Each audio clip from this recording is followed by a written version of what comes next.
तो भाई अब ये बताइए कि कल एक वीडियो द्वारा आपको जो नवीन बेताब इंजीनियर है उन्होंने आपको चैलेंज किया, उसके बारे में आप बताइए। देखो, ऐसे तो हर कोई किसी को चैलेंज करना चाहता है। अगर कोई आदमी किसी को गलत लगता है तो वो सामने वाले को सही करने के लिए चैलेंज देता है, लेकिन इसका ये मतलब नहीं कि हर चैलेंज का हर कोई आदमी जवाब दे। क्योंकि ऐसे तो बहुत से लोग मोदी को भी चैलेंज करते हैं, ऐसे लोग तो महाराष्ट्र के सीएम को भी चैलेंज करते हैं, किसी को भी जहां पे जिसकी बात जो है नागवार गुजरती है तो उनको चैलेंज किया जाता है। तो इसका ये मतलब नहीं कि हर एक चैलेंज का जवाब दिया जाए। जो बोलते हैं बोलने दो, चिल्लाने तो हम हमारा काम कर रहे हैं। मैंने कोई एक वीडियो डाला था, ठीक है, उस वीडियो के जरिए मैं चाह रहा था कि लोगों को एजुकेट करूं कि पीटीए क्या है, पीटीए पेरेंट्स टीचर एसोसिएशन जो होता है तो ये क्या है, इसकी हम लोग कोशिश किए थे कि लोगों को एजुकेट किया जाए। क्योंकि बहुत सारी स्कूलों में हमने ही काफी चलाया है कि केमीएस में हो गया, विजडम स्कूल में हो गया, फिर बाद में और भी कई स्कूलों के अंदर ये शिकायत आ रही थी कि पेरेंट्स जो है फीस नहीं भरे और उनका ये कहना था कि पीटीए के तहत ही हम फीस भरेंगे। तो मैं ये कोशिश कर रहा था कि उनको ये बताऊं कि पीटीए एक्चुअल में है क्या। लेकिन कहीं ना कहीं ये देखा गया है कि बहुत सी जो है मीटिंग पेरेंट्स की नवीन बेताब के जरिए और भी लोगों के जरिए ली गई थी और ये बताया गया था कि पीटीए के जरिए जो अगर आपको स्कूल के अंदर पीटीए लागू हो जाता है तो आपको फीस बहुत ही कम भरने को आएगी। बहुत ही कम मतलब उनका बोलना है कि 800-1000 रुपए जो है साल की भरने के लिए आएगी। तो इसके ऊपर हमको कोई आपत्ति नहीं, भले स्कूल 800 रुपए ले या फ्री में पढ़ाए। लेकिन मेरा एक ये मकसद था कि कहीं ना कहीं पेरेंट्स जो है उससे गुमराह हो रहे थे और अपनी 4 साल की फीस बकाया कर लिए थे। अब 4 साल की फीस जब एक आदमी को महीने 2 महीने की या साल भर की फीस भरने को हेवी होता है तो 4 साल की फीस भरना, बकाया रखना बहुत ज्यादा हेवी हो जाएगा। इसके लिए मैं सोचा था कि लोगों को पहले समझ में आएगा ये जीआर के थ्रू, ये जो हमने बताया था ये Maharashtra educational institute regulation act of fees, इसके ऊपर हमने बताया था। इसके बाद में मॉडिफाई करके ये 2015 में और 2019 में आया है, जहाँ पे साफ लिखा हुआ है कि जो मैनेजमेंट है ये स्कूल की फीस जो है वो डिसाइड करेगा। अब यहाँ पे नवीन बेताब ने एक मेरे को यहाँ पे उन्होंने टोका था और उन्होंने कहा था कि फीस जो है लिखा हुआ है कि कॉम्पिटेंट टू प्रपोज, ये उन्होंने बोला था कि ये सेंटेंस लिखा हुआ है। तो कॉम्पिटेंट टू प्रपोज का मतलब यही होता है कि जो मैनेजमेंट है वो सक्षम है प्रस्तावित करने के लिए। तो सक्षम कौन है? मैनेजमेंट है। यहाँ पे मैनेजमेंट को ही यहाँ पे अथॉरिटी दी गई है। अब यहाँ पे पेरेंट्स टीचर एसोसिएशन को अथॉरिटी नहीं दी है कि वो आगे फीस को प्रपोज करे। हाँ, उनका काम है कि फीस को डिस्कस करे। अगर ऑब्जेक्शनेबल लगता है, ऑब्जेक्शनेबल कहाँ पे मैंने बताया था, साफ मैंने लफ्जों में कहा था कि 2 साल से पहले अगर कोई स्कूल फीस बढ़ाता है या 2 साल के बाद में भी 15% से ज्यादा बढ़ाता है तो वहाँ पे वो ऑब्जेक्शन ले सकते हैं। और ऐसे ही क्या कहेंगे कि ऐसे मामलों में जो है वहाँ पे पीटीए का रोल आता है और वो ऑब्जेक्शन ले सकता है। लेकिन यहाँ पे कहीं ना कहीं जो है नवीन बेताब को ये बात नागवार गुजरी और उन्होंने कहा कि चैलेंज करता हूँ। फिर उन्होंने मुझे बहुत सारी बातें बताई कि आपने इसका हवाला नहीं दिया महाराष्ट्र शासन शालेय शिक्षण व क्रीड़ा विभाग का शासन निर्माण क्रमांक, उन्होंने ये बता के बोला कि 2010 का है। तो मैं आपको बताना चाहता हूँ कि जो उन्होंने मेरे जितने भी वीडियो के जो कमेंट्स थे उसमें ना उन्होंने ये यूनिक नंबर डाला था इसका, जिसका ये जो निर्णय है ये महाराष्ट्र शासन का निर्णय है। निर्णय भी कहाँ का है? एक आईएएस ऑफिसर, एक कोर्ट कंसल, उन्होंने ये प्रस्ताव किया था महाराष्ट्र शासन को कि स्कूल के अंदर जो कमर्शियलाइजेशन हो रहा है उसको किस तरह से रोका जाए। स्कूल जो धड़ल्ले से फीस बढ़ा रही है, स्कूल जो लोगों को लूट रही है, तो उसके लिए कैसा रोका जाए, उनका ही था। तो यहाँ पे मैं आपको बता दूं कि कितना इसके अंदर साफ लिखा हुआ है 32,821 लोगों की सहमति के साथ में ये यहाँ पे एक मीटिंग हुई थी महाराष्ट्र शासन द्वारा और उसमें ना ये प्रस्ताव पारित हुआ था जिसमें महाराष्ट्र शासन ने निर्णय दिया था कि क्या क्या पीटीए फॉर्म होगा और पीटीए के क्या क्या रोल है। लेकिन इसमें भी ये 2010 का है। 2010 के रेफरेंस से लेकर जो है ये बनाया गया है 2011 में ये महाराष्ट्र एजुकेशनल एक्ट फीस का। तो अब इसमें वो यही पकड़ के हाथ में जो बता रहा है कि इसमें साफ लिखा हुआ है कि पीटीए के क्या क्या फायदे है, पीटीए के क्या क्या राइट्स है और इसको देखने से जो है हम लोग स्कूल को कंट्रोल कर सकते हैं। ठीक है, अब मैं आपको एक खास बात यहाँ पे बता दूं एक सिंगल लाइन में कि पीटीए का फुल फॉर्म है पेरेंट्स टीचर एसोसिएशन। तो जहाँ पे पेरेंट्स है वहाँ पे टीचर्स भी है। दूसरी एक बात कि जब कमेटी फॉर्म होगी, एग्जीक्यूटिव कमेटी जब फॉर्म होगी तो एग्जीक्यूटिव कमेटी फॉर्म होने के बाद में जो उसका चेयरपर्सन रहेगा वो है प्रिंसिपल। प्रिंसिपल मतलब स्कूल का जो है स्कूल की अथॉरिटी पे आ गया। जो भी कमेटी के अंदर डिसाइड होगा उसको फाइनल जजमेंट देने वाला कौन है? वो अध्यक्ष ही होगा ना, वो चेयरपर्सन ही होगा, वो स्कूल का प्रिंसिपल है। उसके बाद में सेक्रेटरी वो स्कूल के एक टीचर को बनाया गया इस कमेटी के अंदर। तो कहीं ना कहीं पीटीए के अंदर भी पावर स्कूल के हाथ में ही है। मेरा स्कूल से कोई लेना देना नहीं, मेरी कोई स्कूल नहीं चल रही, लेकिन मैं पेरेंट्स को समझाना चाहता हूँ कि ये जो पीटीए लागू करो कह रहे हैं तो पीटीए लागू करने के बाद में भी कहीं ना कहीं अथॉरिटी, कहीं ना कहीं पावर जो है वो स्कूल के हाथ में ही रहेगी। तो आप लोग ये बदगुमानी में मत रहो कि इस तरह से पीटीए लागू होने के बाद में जो हमारी फीस कम हो जाएगी और हम लोगों को जो है राहत मिलेगी। पीटीए जो है ये केमीएस में इन्होंने जो झगड़ा करके और बहुत सारी बातें करके, बहुत सारी चीजों का मतलब इन्होंने हवाला देके केमीएस स्कूल के अंदर पीटीए का इलेक्शन करवाया था।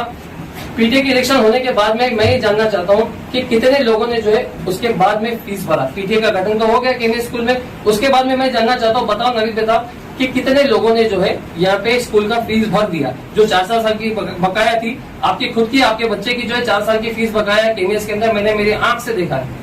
तो आप बताइए कि आपने कितना फीस भरा है। तो यहाँ पे ये समझ में आता है कि कहीं ना कहीं स्कूल की फीस न भरने के लिए लोगों को जो है ये सारी बातें बताई जा रही है, समझाई जा रही है, या हम कहेंगे कि गुमराह की जा रही है। फिरोज भाई, मेरा एक सवाल है।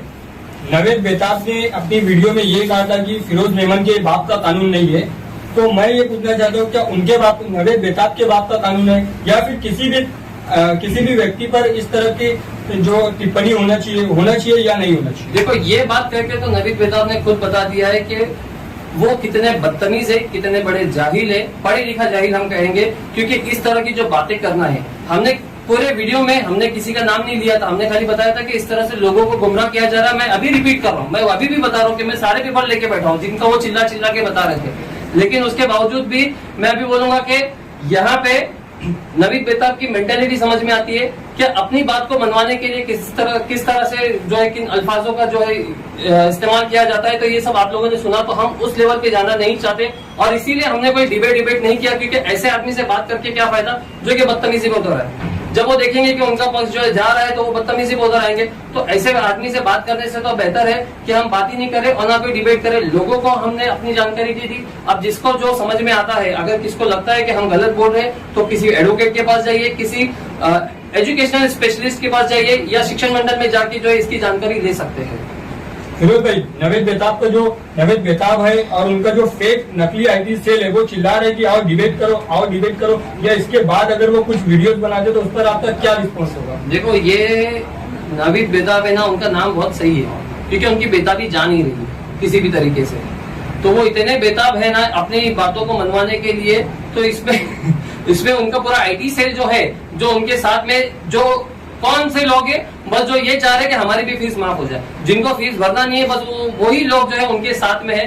तो वो लोग यही चाह रहे हैं कि किसी तरह से हमारी फीस माफ हो जाए, तो वो उनका सपोर्ट करे, वो उनका आईटी सेल बन के बैठे। आप देखोगे तो हमारे जितने भी वीडियोस है, जितने नेगेटिव कमेंट है सेम आईडी से है, और उनकी वीडियो पे जितने पॉजिटिव कमेंट है सेम आईडी से। मतलब ये समझ में आ रहा है कि कहीं ना कहीं जो है यहाँ पे उनका आईडी सेल काम कर रहा है। तो आगे भी ऐसे 10 वीडियो बनाने दो, उससे कोई फर्क नहीं पड़ता। इंशाल्लाह हम हमारी जनता को, हम हमारे जो व्यूअर्स है उनको सही बात पहुंचाने के लिए हम ये करेंगे। अगर जहाँ हमारे से गलती होती तो हम उसके लिए माफी मांगने के लिए भी तैयार है, और हमने बहुत सारे वीडियोस में किया है जहाँ पे हमारे से जो मिस्टेक हुई, जहाँ पे चूक हुई। लेकिन कहीं ना कहीं ये बात जो आ रही है, ये कौम के ऊपर नहीं, ये पूरे समाज के ऊपर आ रही है कि लोगों को किस तरह से गुमराह किया जा रहा है। नवीद बेताब ने जो चलाया है, तो उसके लिए आप क्या ये चीज जानना चाहेंगे, बताएंगे कि वो फीस ज्यादा ले रहे हैं स्कूल वाले, इसके लिए लोगों ने ये काम करना चालू किया मिस गाइड? देखो, कोई भी एक स्कूल की जो फीस होती है, ये इसके अंदर जो बताया गया है, ये महाराष्ट्र एजुकेशन इंस्टीट्यूट एक्ट, फी रेगुलेशन एक्ट, तो इसके हिसाब से जो स्कूल की फीस है प्राइवेट स्कूल की, वो होनी चाहिए। स्कूल की लोकेशन, स्कूल का इंफ्रास्ट्रक्चर, स्कूल की जो फैसिलिटी है, स्कूल की जो एमेनिटीज है, वो बच्चों को क्या प्रोवाइड कर रही है, उसके हिसाब से एक स्कूल की बेसिक फीस तय होनी चाहिए। ठीक है। और जब कोई आदमी, बच्चा जो एडमिशन लेता है स्कूल के अंदर, मतलब जो एक पेरेंट्स अपने बच्चे को डालता है, तो वो अपनी फीस, स्कूल की फीस देख के ही डालता है। अब रिलायंस की जो 2.5 लाख रुपया फीस है, तो आप वहां क्यों नहीं जाते, वहां जाके चिल्लाओ पीटीए।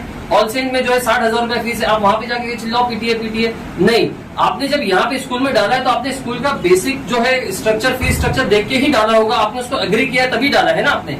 अब मैं तो बोलता हूँ कि जितने भी पेरेंट्स वहां पे खड़े, उसमें से एक भी जो है एडमिशन लेने के लिए कहीं भी ऑलसे में या कहीं और नहीं गया होगा। क्यों नहीं गया होगा? क्योंकि उनको मालूम है कि हमारी कैपेसिटी या हमारी जो लायकात है वो कहाँ है, तो इसके लिए वो हिसाब से वो लोग गए होंगे।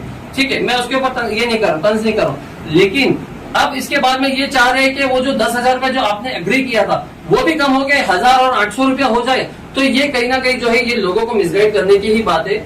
और दूसरी बात ये है कि अगर आपको लगता है नवीद बेताब कि आप सही कर रहे हो और जिस तरह से आप बोल रहे हो उस तरह से फीस कम हो जाएगी, तो मेहरबानी करके आप एक स्कूल चालू करो और उसके अंदर पीटीए के मुताबिक सबसे पहले पीटीए गठन करो, उसके बाद में स्कूल चालू करो, और स्कूल चालू करने के बाद में उसी के मुताबिक आप जो है वहाँ पे फीस रखो, और जो टीचर्स है उनकी सैलरी भी फिर आप डिसाइड करो कि वो 800 रुपए जो बच्चा देगा साल का, तो उसके हिसाब से टीचर की क्या फीस होगी और उस टीचर की क्या सैलरी होगी, और उस सैलरी के ऊपर कौन सी क्वालिटी की टीचर्स आपको पढ़ाने के लिए आएगी आपके स्कूल में, ये सारी चीजें आप डिसाइड करो। और एक मिसाल बनो, मैं तो कहूंगा कि भिवंडी के अंदर एक मिसाल बनो कि आप इतने कम खर्च में अगर कोई चलाते 4-5 साल अगर आपने स्कूल चला दी, तो डेफिनेटली आपको देखकर जो है एक पूरा रिवॉल्यूशन खड़ा होगा भिवंडी के अंदर, और लोग आपके साथ में जुड़ेंगे। बाकी के स्कूलों को भी झक मार के जो है अपनी फीस कम करनी पड़ेगी। कि उसमें पत्रकारों पर आरोप लगाया कि वो कुछ भी पैसे की मांग नहीं करते न्यूज के लिए, क्या है सच है, क्या कहेंगे इस बारे में? नहीं, ये तो नवीन बेताब का एक व्यक्तिगत मामला है कि वो पत्रकारों को किस नजर से देखते हैं, और उस वीडियो के जरिए समझ में आ गया था कि उनकी नजर में कोई भी पत्रकार ठीक नहीं है, और इसीलिए फिर तुरंत इसके बाद में जो उन्होंने मेरे पर भी इस तरह का हमला किया और मेरे बाप के ऊपर उन्होंने अपने नाम निकाला, मतलब इस तरह की बातें की। तो इससे समझ में आता है कि नवीन बेताब जो है वो उनकी नजर में पत्रकारों की कोई इज्जत नहीं, कोई वैल्यू नहीं है। अगर होती तो वो इस तरह की बातें नहीं करते, पहली बात। और दूसरी बात, उसके बाद में भी वो चाहते हैं कि पत्रकार जो है उनको कवर करे, मुफ्त में आके जो है उनकी इंटरव्यू चलवाए और ये करे, क्योंकि अभी उनको इलेक्शन में खड़ा होना है। लेकिन ऐसा आदमी क्या इलेक्शन में खड़ा हो सकता है जो इतनी बदतमीजी करता है, जो मीडिया को, जो शहर का जो हाल आपके सामने रखती है उनके साथ में इतनी बदतमीजी करता है, उनके बाप भाई निकालता है? तो ऐसे आदमी से आप क्या उम्मीद करते हो कि वो इलेक्शन में अगर जीत गया तो आप लोग के साथ में कितनी बदतमीजी करेगा, अपने वार्ड के अंदर वो किस तरह से लोगों के साथ में रहेगा? ये सबसे बड़ा एक क्वेश्चन यहाँ पे खड़ा होता है। विनोद भाई, एक आखिरी सवाल। उन्होंने तो वोटर्स को भी जो है बोला था वोटर्स भी बिका रहे थे और 200 रुपए में वोटर्स बिकते हैं। जी, मैं कहूंगा कि नवीन बेताब जैसा नेगेटिव आदमी मैंने आज तक नहीं देखा, क्योंकि आप अगर उनसे सॉल्यूशन मांगने के लिए जाओगे ना तो वो आपको ना प्रॉब्लम गिनाने लग जाते हैं। मैंने एक बार उनसे पूछा था कि हमारी कौम के जो नौजवान है तो उनको फिलहाल क्या करना चाहिए अपने आप को अपग्रेड करने के लिए, अपने आप को आगे आने के लिए, अपने पैरों पे खड़े करने के लिए, तो उन्होंने क्या जवाब दिया पता है? ये मेरे लाइव डिबेट पे है, मैं आपको बता दूंगा चाहिए तो। उन्होंने कहा कि इनको तो खाली सोने दो, इनको तो सोने से फुर्सत नहीं है, ये लोग सारे बेहिस हो गई है कौम, इनको तो सोना जानता है। मतलब एक आदमी को अगर आप सोल्यूशन पूछ रहे हो तो वो लोगों को जो है इस तरह से क्या कहेंगे, मतलब एक आदमी को अगर आप सोल्यूशन पूछोगे तो वो इस तरह से लोगों की खामियां बता रहा है, लोगों को बेहिस कर रहा है, इंसल्ट कर रहा है लोगों को, तो ऐसे आदमी से आप क्या एक्सपेक्ट करते हैं? नहीं, सोते तो वो खुद रहते हैं, क्योंकि जब हमने सवाल किया था कि आपके घर के सामने इतना बड़ा खड्डा है जहाँ पर इतने एक्सीडेंट हो रहे हैं और वारदातें हो रही, लोगों को नुकसान हो रहा है, ट्रैफिक जाम हो रही है, इसके बारे में आप क्या कर रहे हैं? लोगों तक आप पहुँचते हैं, सोशल काम करवाते हैं, अपने घर का काम क्यों नहीं करवा रहे? वो सोना ही हुआ हाँ। एक हिसाब से। नहीं तो उसके ऊपर उन्होंने आपको ही पॉइंट किया रहेगा, उसके ऊपर उन्होंने आपको ही आपकी खामियां गिनाई होगी। हाँ, तो ये उनका वही तरीका, वही नेचर है। अगर उनको सॉल्यूशन पूछने के लिए जाए, देखिए ऐसे तो वो कोई हमारे इसमें इतने कोई मायने रखते नहीं है, तो इसके लिए उनको इतना डिस्कस करना कोई ज्यादा ये नहीं है। एक आखिरी सवाल, नवेद बेताब ने आपको जो चैलेंज किया डिबेट के लिए, तो आप वो करने वाले हो या इसके बाद अगर वो कोई चैलेंज करते हैं तो उसका आप जवाब देने वाले हो? देखो, कोई इसमें कोई डिबेट नहीं होगी, किसी तरह की डिबेट बनती भी नहीं है। उनके बोलने से थोड़ी ना हम डिबेट करने के लिए यहाँ पे बैठ जाएंगे। मैंने बोला कि गधे चिल्लाते हैं तो गधे के चिल्लाने से थोड़ी हम हमारा काम छोड़ देंगे या हम उनको जवाब देने को बैठ जाएंगे। ये जवाब भी मैं इसलिए दे रहा हूँ क्योंकि उन्होंने जो है हमारे वालिद साहब के ऊपर जो है बात करी थी, इसके लिए मैं सोचा था कि ये इसका बात का जवाब देंगे। बाकी नवीन बेताब जैसे ऐसे कितने लोग चिल्लाएंगे, थोड़ी हमारे को जवाब देते बैठेंगे। तो इसके आगे कोई डिबेट नहीं होगी। आपको जो वीडियो बना के डालना है, हमारी बुराई करो, अच्छाई करो, हमको दलाल बोलो या हमको पैसे खाने वाला बोलो, जो भी आपको बोलना है आप बोल सकते हो। उसके लिए मतलब यू आर फ्री, आपको जबान दी है और हमने देख लिया वीडियो के अंदर कि किस तरह से आपकी जबान चलती है, तो उससे वो जग जाहिर है पूरी भिवंडी जो है आपकी जबान से जो है वाकिफ है। तो इसके लिए इसके आगे ऐसे आदमी के साथ में डिबेट करना कोई तुक नहीं बनता। तो ऐसे में लेकर के आप जनता को क्या, भिवंडी की जनता को जो उनके डिबेट को जो देख रही है, तो उनको क्या संदेश देना चाहिए? नहीं, मैं कोई इतना बड़ा आदमी नहीं हूँ कि मैं किसी को संदेश दूं। मेरा काम है लोगों तक जागरूकता पहुंचाना और मैं वो करता रहूंगा। संदेश देना जो है वो मेरा काम नहीं है। मैं बस चाह रहा था कि लोग गुमराह होने से बचे। अगर उसके बावजूद भी कोई उनके साथ में जाना चाहता है तो वो उनकी इच्छा है, देश आजाद है, वो कुछ भी कर सकते हैं। वीडियो को लेके कहीं उनका ये उद्देश्य नहीं है अपने चैनल को बढ़ावा देना, सब्सक्राइबर बढ़ाना? वो हो सकता है जिस तरह से वो लोगों के